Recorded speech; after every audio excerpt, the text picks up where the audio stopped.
Estimados alumnos, reciban un cariñoso y afectuoso saludo del profesor Víctor Flores Fernández, profesor del curso de Psicología, en este ciclo virtual 2019-2.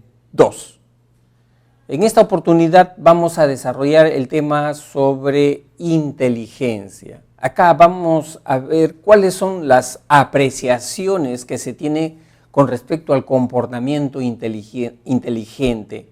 ¿A quién denominamos una persona inteligente? Y ahí vamos a ver una diversidad de teorías. Teorías antiguas, clásicas, como teorías contemporáneas, modernas, como la de Piaget, la de Vygotsky, la de Daniel Goleman, que tiene una amplia difusión en nuestro ambiente cultural. Entonces, eso es lo que vamos a tratar el día de hoy. Ahora vamos a ver la práctica número 10 sobre inteligencia. Empezamos entonces con nuestra primera pregunta.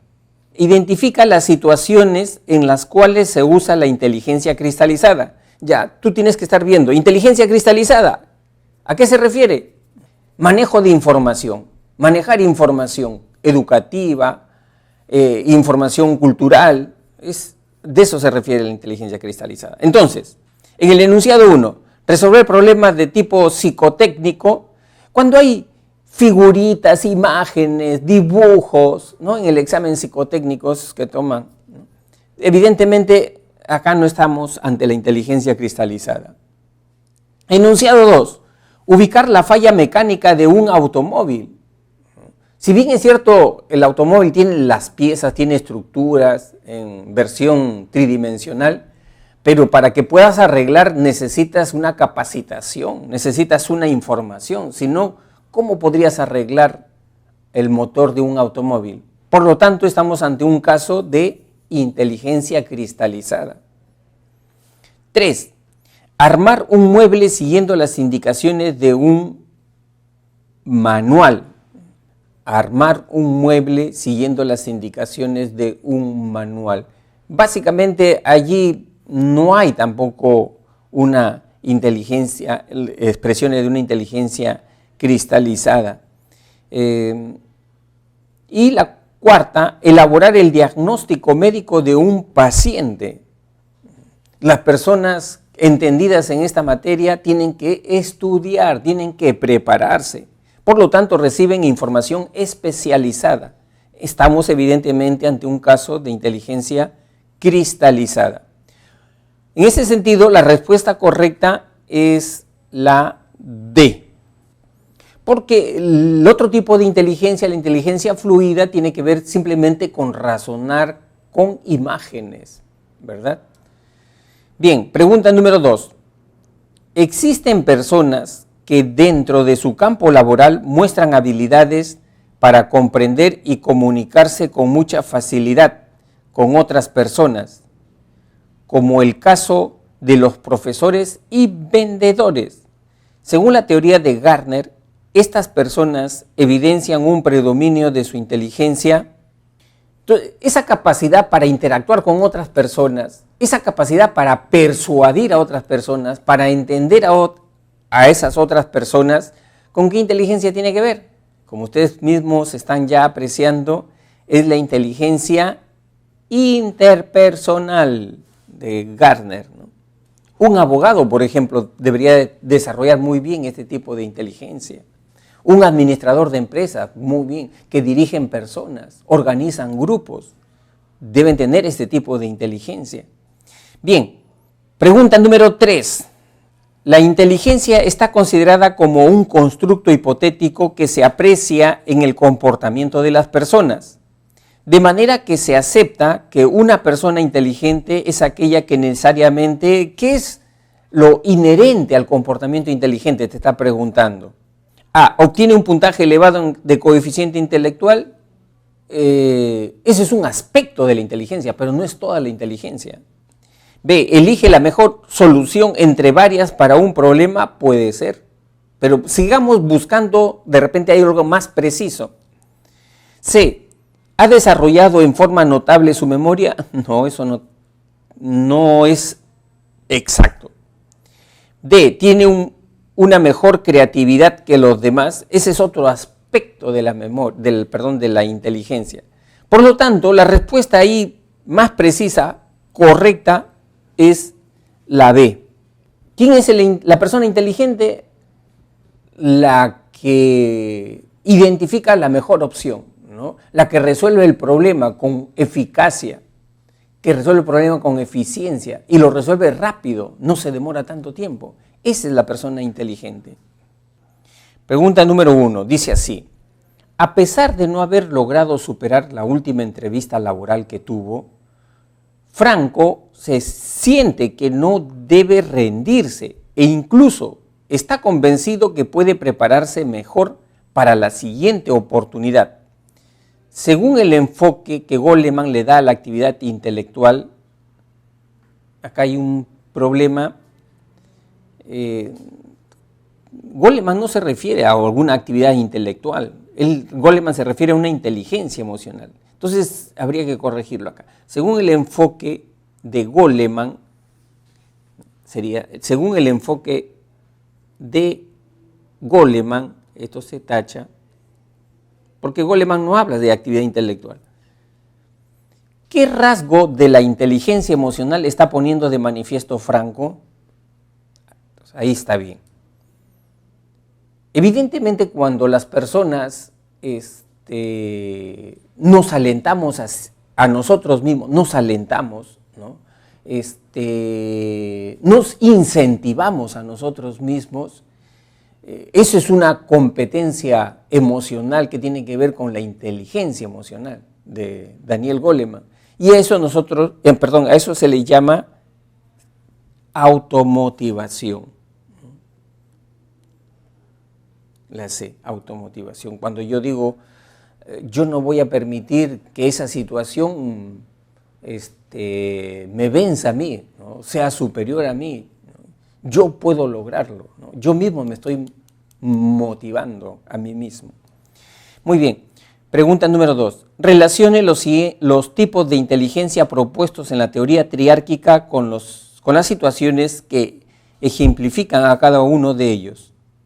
Entonces ya tenemos allí, según Robert Stenberg, 3 tipos de inteligencia: analítica, creativa y contextual. Empezamos entonces con la inteligencia analítica. ¿Con cuál se relaciona? A. Empezar a usar ropa más abrigadora al incrementarse el frío. No, porque la inteligencia analítica tiene que ver con el manejo de información y netamente más es académica. B. Diseñar un robot que sea capaz de preparar diferentes cócteles. Tampoco, ¿no? Porque eso ahí tiene que ver con creatividad.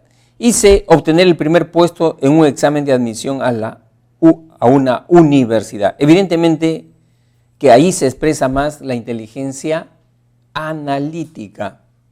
O sea, cuando las personas nos destacamos en el mundo académico, cuando sacamos muy buenas notas en nuestros cursos, tanto en el colegio como en la universidad.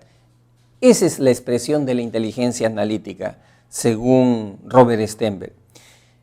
Enunciado 2. Empezar a usar ropa más abrigadora al incrementarse el frío, no, ahí no hay nada de creatividad.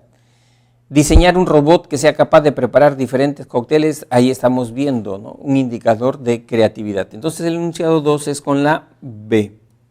Y finalmente entonces contextual. De acuerdo, la inteligencia contextual es la que me permite a mí manejar las situaciones de manera efectiva. Por eso se le llama inteligencia contextual. ¿Cómo me organizo yo para un examen? ¿Qué estudio? ¿No? Tengo solamente una semana para prepararme, ¿no? Entonces, ¿qué estudio? ¿Qué priorizo? Esa es parte de la inteligencia contextual, que también se le nombra inteligencia práctica, ¿no? Dar en el blanco inmediatamente. Bien. Pregunta 3 dice: la Madre Teresa de Calcuta fue un personaje que estuvo al servicio de los otros, preocupándose por las personas más pobres, sin reparar en que muchas veces exponía su propia integridad física por el bienestar de los demás. Usando como marco de referencia la teoría de Gardner, podemos afirmar que ella mostraba una gran inteligencia de tipo. Entonces, en este caso, estamos hablando de inteligencia ¿Cómo se llama? Interpersonal. La relación con otras personas. Interactuar con otras personas. Bien, entonces, pregunta número 4. Cuando era bebé, la pequeña Margarita se quedaba tranquila en la guardería. Ahora que ha cumplido 2 años de edad, llora desconsoladamente. Acorde a la teoría de Piaget, esto se produce porque ha desarrollado puntos suspensivos, que corresponde a la etapa denominada puntos suspensivos. La pregunta está bien, sino que le falta allí un detalle para que se pueda evidenciar la respuesta correcta. Es decir, en el caso, esta niña, antes de los 2 años, ¿no? Margarita estaba tranquila en la guardería, te dicen, ¿no? Pero ya cuando cumplió 2 años, ya no, ya llora, ¿no? ¿Pero por qué llora? El constructor del ítem quiere hacer mención allí a que ya no la nota la mamá, ¿no?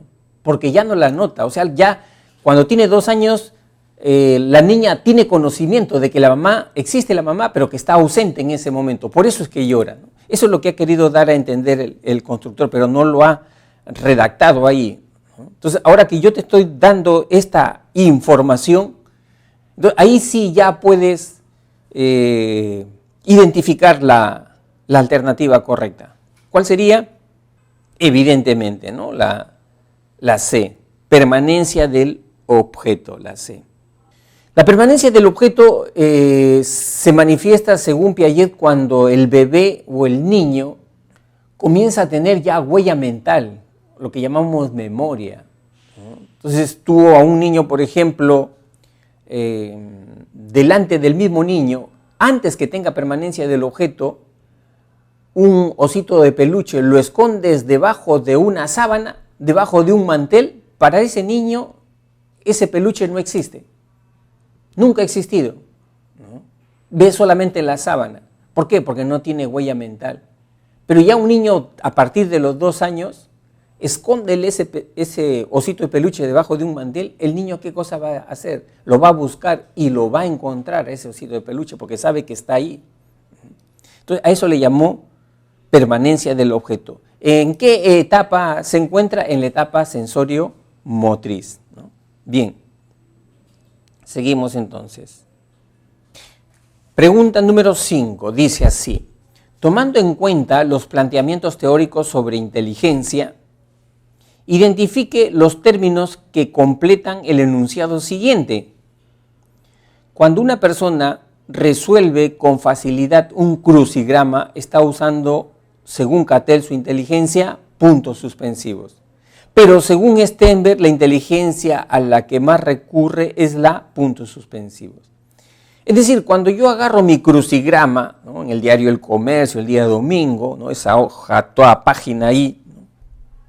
Y comienzo a resolver, tengo que hacer uso ¿de qué? De mi información cultural, toda mi información cultural.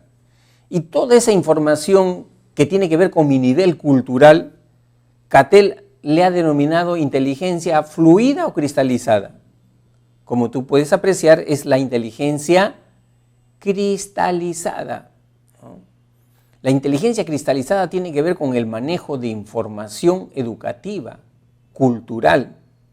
En cambio, la inteligencia fluida tiene que ver con información que tiene que ver con relacionar, razonar con imágenes, con dibujos. Y a esa misma inteligencia cristalizada de Cattell, Stenberg, ¿cómo la llamó? La llamó inteligencia analítica, ¿no? Inteligencia analítica. Bien, entonces la respuesta correcta acá es la B. Pregunta número 6.